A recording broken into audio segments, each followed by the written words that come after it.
Në ditën e parë të punës, presidenti Stevo Pendarovski dërgoi mesazhe për pajtim qytetar.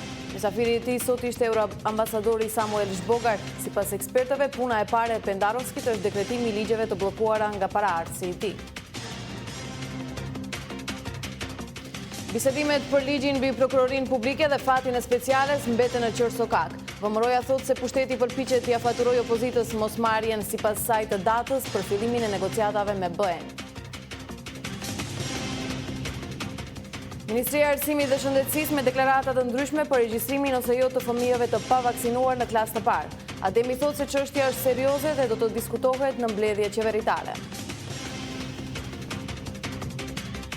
Nga nesër fillon liberalizimi i kushtëzuar i tregut të derivateve të naftës. Regulatorët përsëri kërcënuan tregtarët që të mos i formojnë çmimet sipas dëshirës së tyre. Rreshje intensive të shiut dhe përkeqësimi i motit në ditët e ardhshme. Paralajmërimet për stuhi të fuqishme mobilizojnë institucionet nga frika e përmbytjeve, pranvera rikthehet të premte.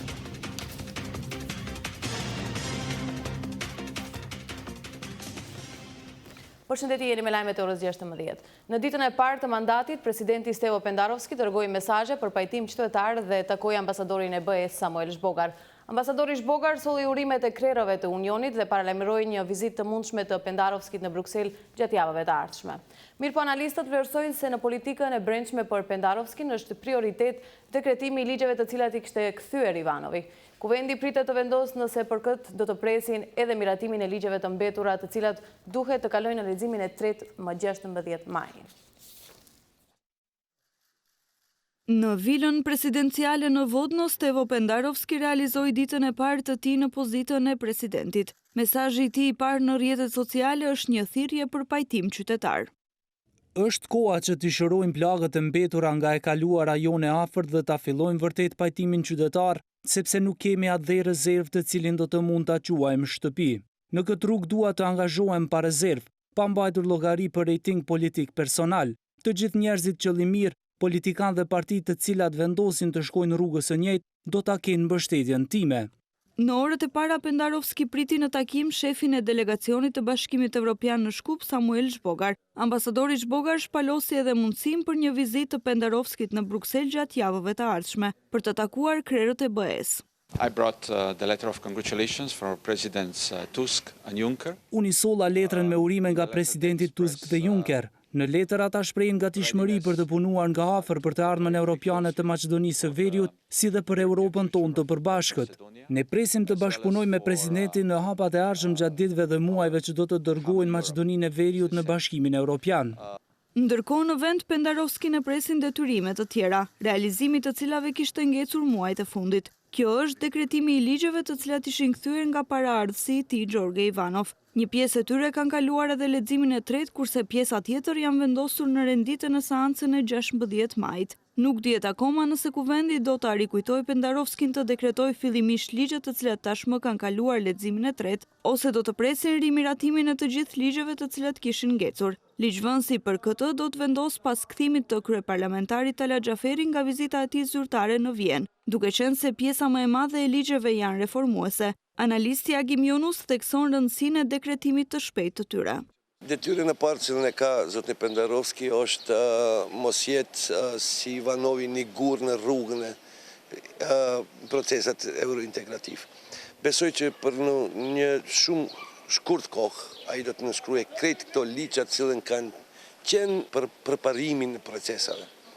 Orë si parë, si dytë, mendoj që kemi një farë fatë që bash ai u bë president, sepse ai ka qenë një për promotorave këto krejt procesat eurointegrative dhe edhe në atë rrugën ai do të jepë një kontribucion shumë të madh. Alsat dërgoi pyetje në kabinetin e presidentit Pendarovski për të pyetur nëse tashmë është formuar ekipi juridik që duhet të shqyrtojë këtë çështje. Nga atje nuk morën përgjigje. Ndërkohë, faqja zyrtare e presidentit të shtetit nuk është përditësuar prej datës 7 maj, pas vizitës së Papa Franceskut në Shkup. Aty akoma qëndron si president Gjorge Ivanov dhe të fundit janë informacionet nga aktivitetet e tij. Pushteti dhe opozita nuk lëvizin as 1 milimetër nga qëndrimet për fatin e prokurorisë speciale. VMRO-ja akuzon se qeveria qëllimisht po e zvarit zgjidhjen me qëllim që të mbulojë dështimet e politikave të saj. Ndërkohë nga Ministria e Drejtësisë thonë se takimi i radhës nuk do të caktohet derisa opozita nuk heq dorë nga kërkesa për amnisti përmes dispozitave ligjore. Pushteti dhe opozita mbeten në qëndrimet e njëjta lidhur me propozim ligjin për prokurorinë publike dhe fatin e prokurorisë speciale publike. Partia Kristian Mickoskit akuzon pushtetin se qëllimisht po zvarrit procesin, që më pas fajin për mosmarrjen e datës për bisedimet t'i faturoi opozitës. VMRO dhe PMN-ja mbetet në qëndrimin se propozimi duhet dërguar në Komisionin e Venecias para miratimit t'i në kuvend. Qeveria të mos afshehet në paaftësinë e saj duke e kërkuar fajtorin e mosmarrjes së datës për bisedimet me BE-n. Adresa e fajtorit është në qeveri. Bëhet fjalë për kapacitetet menaxhuese të ministrës së Deskoska, e cila më tepër shqetësohet nëse do të mbetet në atë ministri apo do të kap fshesa sesa për atë çështje të rëndësishme si kjo. Lidhur me takimin e liderëve të paralajmëruar nga kryeministri Zoran Zaev, në rast se grupet e punës dështojnë në gjetjen e konsensusit. Partia e Mickoskit kërkon që për këtë të pyetet Zaev si ideatori një takimi të tillë. Ndërkohë nga Ministria e Drejtësisë thonë se takimet e radhës nuk do të caktohen derisa opozita nuk heq dorë nga kërkesa për amnesti përmes dispozitave ligjore. Nga takimi i fundit i grupit të punës, pushteti dhe opozita thelluan ndarjet si pasojë e kërkesave të kundërta. Opozita kërkon që propozimi të dërgohet në Komisionin e Venecias dhe përmes nenit 105 të propozim ligjit për prokurorinë publike të anulohen të gjitha akuzat e ngritura pas 30 qershorit 2017 nga Prokuroria Speciale Publike.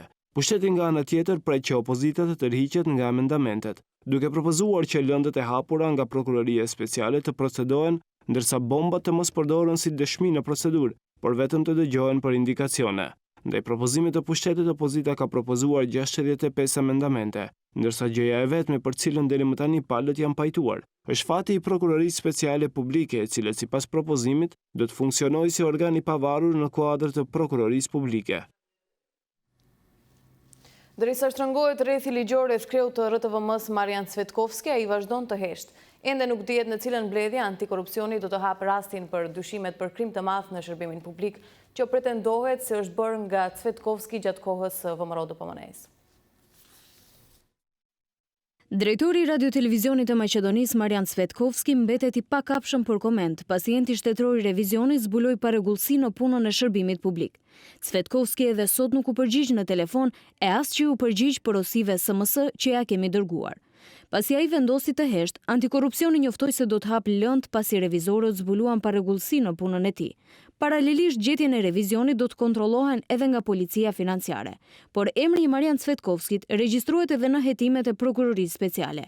Ekipi i Katit Cajanevës dyshon se në lëndën propaganda janë shpenzuar 30 milion euro para të popullit për të blerë mediat e partisë. Hetimi zbuloi se 9 të dyshuar përfshirë edhe ish kryeministrin Nikola Gruevski, ish sekretarin e përgjithshëm të qeverisë Kiril Bozhinovski dhe drejtorin aktual të Radio-Televizionit të Maqedonisë Marian Cvetkovski, bën një bashkim kriminal të kryesuar nga Gruevski. Nga viti 2010 deri në vitin 2015 nga buxheti i shtetit janë transferuar para në media që mbështetën politikën e VMRO-PS, ndërsa Gruevski dhe Boshkovski kanë organizuar marrjen e 7 televizioneve vendore dhe një radio.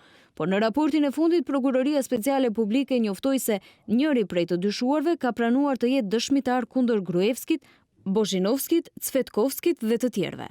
Më 25 shkurt 2019, si rezultati i marrjes në pyetje të njërit prej të akuzuarve, është marrë vendim për mosndërmarrjen e ndjekjes penale, sipas nenit 44, paragrafi 3 i LPP-s, pas së cilës procedura hetimore zhvillohet kundër 8 personave. Enti i revizionit në Radio-Televizionin e Maqedonisë zbuloi se në televizion mungojnë pajisje. Nuk dihet se ku janë, kush përdor dhe për çfarë qëllimi. Drejtori Cvetkovski ka autorizuar një drejtor të nënshkruaj për të cilën gjë revizorët paralajmërojnë për punë të palishme. Këshilli i programit dhe Këshilli Mbikëqyrës, megjithse jo kompetent, kanë dhënë dritë të gjelbër që Radio-Televizioni i Maqedonisë të marrë kredi më shumë se 2 milion euro. Ata kanë urdhëruar edhe një plan biznesi si dhe një mbulesë. Banka ju ka dhënë atyre një hua dhe ata në vend të investimeve, siç kanë njoftuar në planin e biznesit, Radio-Televizioni i Maqedonisë ka filluar të shlyej borxhe. Çmime jo reale të kostove, gjithashtu ka përcaktuar revizori edhe në bërjen e dokumentarëve. Edhe 3 javë nga incidenti në Bashkësinë Fetare Islame, ende asnjë hetim apo të akuzuar nga Ministria e Punëve të Brendshme. Spasovski thotë se në bashkëpunim me prokurorin vazhdon grumbullimi i fakteve lidhur me hyrjen në BFI të Skender Buzakut si kryetari i këtij institucioni bazuar në një vendim të kontestuar gjyqësor. Ndërkohë Sulejman Rexhepi vazhdon të prezantojë BFI në aktivitete të ndryshme. Ai dje mori pjesë në inaugurimin e presidentit. Ende asnjë epilog lidhur me incidentin në Bashkësinë Fetare Islame të para 3 javësh kur Skender Buzaku pretendonte se është kryetari i këtij institucioni fetar, pas një vendimi gjyqësor i cili për palën tjetër është i falsifikuar. Ministri i Brendshëm Oliver Spasovski thotë se detajet mbi hetimet së shpejti do të publikohen, por pa dhënë detaje mbi atë që kishte ndodhur në BFI. Ka proces të hapur. Ne punojmë bashkërisht me prokurorin për këtë rast për të mbledhur të gjitha faktet dhe argumentet. Mendoj se këto shumë shpejt të dalin në dukje. Edhe nga prokuroria thonë se janë duke punuar në këtë rast, por edhe organi akuzës pa detaje për hetimet. Ndërkaq prej 3 javësh me vendimin e gjykatës themelore Shkupi 2, si kryetari BFI-s figuron Skender Buzaku. Ai atëherë me të marrë vendimin e gjykatës, me njëherë ja mësyu zyrave të BFI-s madje në prani të forcave të shumta policore. Udhëhecit aktual këtë veprim e quajtën tentim për puç ndaj reisit Rexhepi. Nga Bashkësia Fetare Islame reagojnë duke kërkuar zbardhjen e shpejtë të rastit dhe nxjerrjen para drejtësisë të fajtorëve që sipas BFI-s është Skender Buzaku, aktin e të cilit e vlerësojnë si tentim për puç në mënyrë kriminale përmes dokumenteve të falsifikuara. Buzaku bëri një vepër kriminale duke falsifikuar dokumentet kinse të dorëheqjes parevokueshme të reisit dhe zgjedhjen e imagjinuar të udhëheqësisë së re. Ne kemi ngritur padi kundër tij dhe presim nga Prokuroria Publike dhe Ministria e Brendshme që të zbardhin këtë akt kriminal. Skender Buzaku, i cili pretendon se është kryetari legjitim i BFI-s, vendimin e gjykatës e ka dorëzuar edhe në regjistrin qendror. Këtë e konfirmoi të premten edhe drejtoresha Maria Boshkovska, duke thënë se ka pranuar kërkesë për regjistrimin e një ndryshimi sa i takon rastit të ndodhur së fundmi në BFI, konkretisht për emrin e Skender Buzakut në krye të këtij institucioni fetar. Lidhur me këtë, e para e regjistrit qendror shtoi se janë pranuar 2 vendime gjyqësore. E derisa institucionet vazhdojnë hetimet mbi këtë ngjarje, Sulejman Rexhepi vazhdon të përfaqësojë këtë institucion fetar në ngjarjet zyrtare që organizon shteti. Jo më larg se një ditë më parë gjatë inaugurimit të presidentit të ri, Rexhepi qëndroi në rend të parë pranë krerëve të bashkësive të tjera fetare në vend.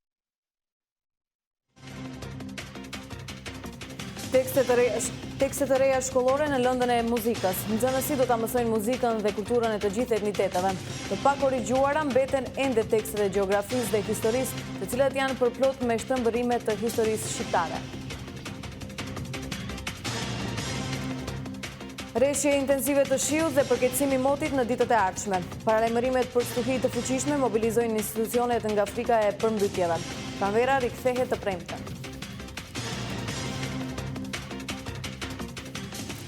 Shtu vazhdo me të rejat e tjera, Ministri i Arsimit dhe i Shëndetësisë nuk gjen gjuhën e përbashkët për regjistrimin ose jo të fëmijëve të pavaksinuar në klasë të parë.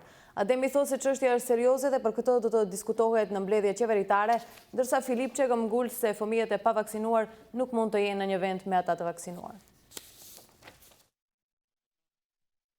Takimi i fundjavës në mes Ministrit të Arsimit dhe atij të Shëndetësisë nuk kristalizoi qëndrimin lidhur me regjistrimin ose jo të nxënësve të pavaksinuar në klasë të parë. Kreu i Ministrisë së Arsimit thotë se çështja do të diskutohet në mbledhje qeveritare, ndërkaq përmendi se një ndër opsionet është që në shtator, atëherë kur fillon viti shkollor, të kryet vaksinimi në përshkolla i fëmijëve të pavaksinuar. Kemi pasur takime për këtë temë, dhe të diskutojmë edhe në seancën e qeverisë sepse situata mendoj se është serioze, duhet që të gjithë të kemi qasje serioze. Njëra nga opsionet të cilët po i shqyrtojmë është që nxënësit të regjistrohen në shkollë dhe ndërkohë të vaksinohen apo në fillim të shtatorit të ketë vaksinim në terren për të gjithë ata nxënës të cilët ndjekin procesin mësimor dhe të cilët nuk janë të vaksinuar. Kjo është njëra nga opsionet, por mendoj se duhet shqyrtuar të gjitha opsionet dhe të zgjidhet ajo më e përshtatshmja të ndërmerret nga ana jonë si qeveri dhe si institucione. Edhe përkundër qëndrimit të tillë të Ademit, Ministri i Shëndetësisë nuk heq dorë nga qëndrimi se fëmijët e pavaksinuar nuk duhet të mësojnë në shkollë së bashku me fëmijët e tjerë të imunizuar. Nuk do të heqim dorë nga ajo që pranohen në shkollë vetëm fëmijët e vaksinuar, po ashtu edhe për në qerdhe, për të cilën Ministria e Punës Sociale vendosi rregull. Kjo është mënyra e vetme që të jepet fund epidemisë, por dhe që në të ardhmen të mos na ndodhin kësi situata. Ndërkohë, një ditë më parë, vetëm gjatë orëve të natës, në klinikën infektive në Shkup janë paraqitur 8 pacientë me fruth, 6 prej të cilëve janë hospitalizuar. Për momentin të shtrirë në klinikën infektive janë 33 pacientë, 5 prej të cilëve në gjendje të rëndë, që nga shpallja e epidemisë e deri më tash, si pasojë e fruthit, ndërruan jetë 4 foshnja. Ndërkohë programit mësimor nga lënda e muzikës për shkollat fillore i është shtuar kultura e të gjitha etniteteve që jetojnë në Maqedoninë e Veriut. Megjithatë ka akoma tekste të shumta shkollore me gabime drejtshkrimore dhe përmbajtësore. Disa u përmirësuan, por të pakorrigjuara mbeten tekstet e gjeografisë dhe të historisë, të cilat janë përplot me gabime, fyerje dhe me shtrembërime të historisë shqiptare. Ministria e Arsimit ka miratuar programin e ri në lëndën e arsimit muzikor për shkollat fillore. Në këtë program deri tani është mësuar vetëm për kompozitorët dhe kulturën maqedonase, ndërsa tani janë shtuar kulturat e gjithë etnive tjera që jetojnë në Maqedoninë e Veriut, përfshi edhe këngën dhe kompozitorët shqiptar. Përmbajtjet e reja kontribojnë në avansimin e multikulturalizmit, njohjen dhe respektimin e diversiteteve.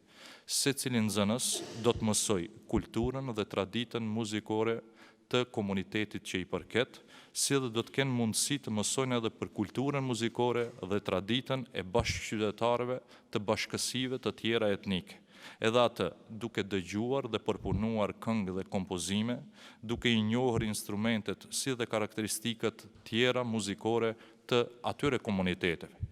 Nga Byroja për zhvillimin e arsimit si përpilues të programit të ri, thonë se tani nxënësit do të kenë më të lehtë që të njihen me kulturat e etniteteve të tjera që jetojnë në Maqedoni.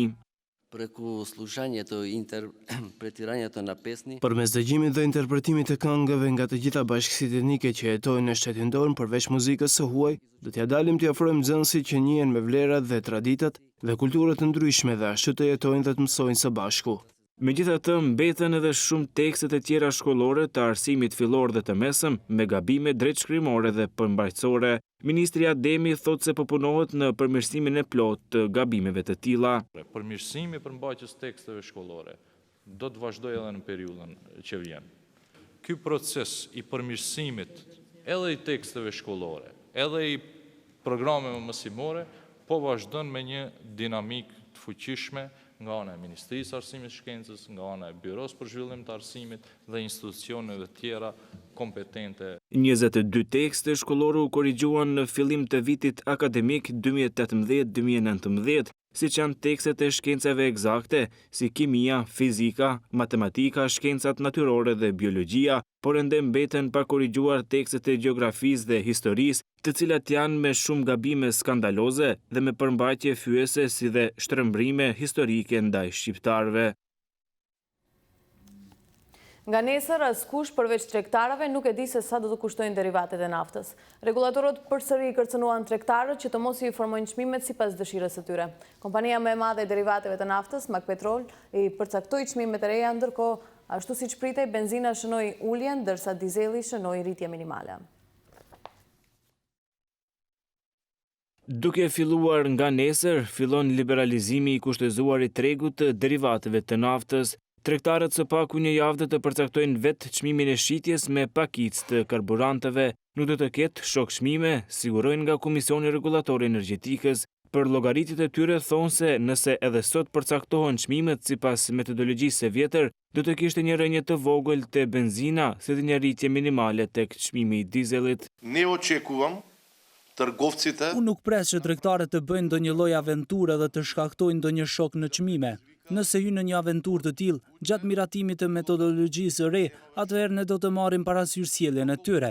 Bislimovski këtë kërcënim e dërgoi edhe të premten. Përndryshe, tregtari më i madh i derivateve të naftës në vend, Mak Petrol, veç më i përpiloi çmimet e reja. Benzina 95 dhe 98 do të shiten për $1 më lirë, përkatësisht do të kushtojnë 71 dhe 73 denar. Dizeli shtrejtohet për gjysmë dhe nga mesnata shitet për $64 për litër. U treguan të pa baza druajtjet e institucioneve dhe individëve të caktuar se liberalizimi i çmimeve në treg të derivateve të naftës do të shkaktojë rritje. Përndryshe me kontratën e dëmshme me Ohtan, vendi ka paguar 20 vite përfitim të diferencës prej $29 për një ton naftë prodhuar edhe pse rafineria nuk ka prodhuar për 7 vjet, por vetëm ka bërë distribuimin, pra përjashtimi i kësaj norme nuk do të ulë çmimin për qytetarët. Kjo nuk do të ndodhë sepse modeli i ri do të përfshijë shpenzimet e tregtarëve të cilat nuk janë llogaritur deri tani, thot Bislimovski. Apsolutno tjetë 29 tolla. Ato $29 nuk do të merren parasysh, por ju them dhe theksoj se tregtarët nuk do të blejnë tani nga okta dhe ata do të duhet të paguajnë një diferencë të caktuar për tregtarët nga të cilët blejnë nga jashtë. Pra, ato $29 për ton do të shkojnë atje. Fitimet e tregtarëve ende nuk janë përcaktuar, thot regulatori, dhe siguron që kjo diferencë do të jetë reale dhe jo e madhe. Deri më tani ata kanë marrë $3 për litër të shitur dhe tani ata kërkojnë të dyfishohet fitimi. Përndryshe, saktësisht 20 vite më parë, si një kompani shtetërore, Okta ju shit Hellenic Petroleumit të Greqisë për $32 milion, por si kusht vendi duhet të blinte 500.000 ton mazut në vit. Meqense marrëveshja nuk respektua nga ana e Maqedonisë së Veriut me arbitrazh, vendi mori dënim prej 40 milion eurosh në vitin 2009 dhe përveç kësaj, Hellenic Petroleum ngriti sërish padi në arbitrazh për periudhën e mbetur për edhe $32 milion të tjera. Paralajmërimet për një stuhi të fuqishme të ditëve të ardhshme kanë mobilizuar institucionet për të ndërmarrë masa parandaluese. Nga enti hidrometeorologjik paralajmërojnë rreshje intensive të shiut në ditët e ardhshme, ndërkohë temperaturat pranverore pritet të rikthehen ditën e premte. Temperaturat pranverore rikthehen pas së premtes, edhe pse jemi në mes të muajit maj, moti më shumë i ngjan stinës së vjeshtës. Nga enti hidrometeorologjik thonë se në ditët e ardhshme i gjithë territori do të përfshihet nga rreshje intensive të shiut dhe erë me intensitet të lartë. Ndërkohë që vendi pritet të vizitohet nga stuhia e fuqishme, enti hidrometeorologjik nuk specifikon ndonjë rajon si më të rrezikuar. Deri të premten do të mbizotrojë mot me rreshje të mëdha shiu dhe me erë të përforcuar. Pritet që deri të premten të ketë rreshje shiu prej 50 deri 70 litra për metër katror. Paralajmërimet për rreshje të rrëmbyeshme kanë mobilizuar institucionet si ndërmarrjen publike ujësjellës dhe kanalizime, qendrën për menaxhim me kriza, shërbimet zjarr fikse dhe komunat për të marrë masa parandaluese. Qendra për menaxhim me kriza apelon qytetarët që në rast të rreziku për shkak të motit të keq të paraqiten në numrin e telefonit 195.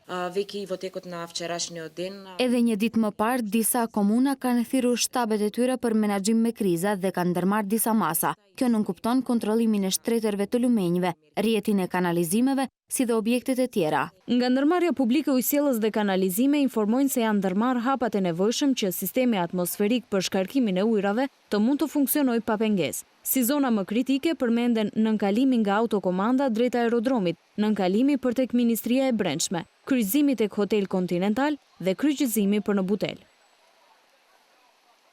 Shikues të nderuar, këtu përfundojmë lajmet. Bashkë mirupafshim.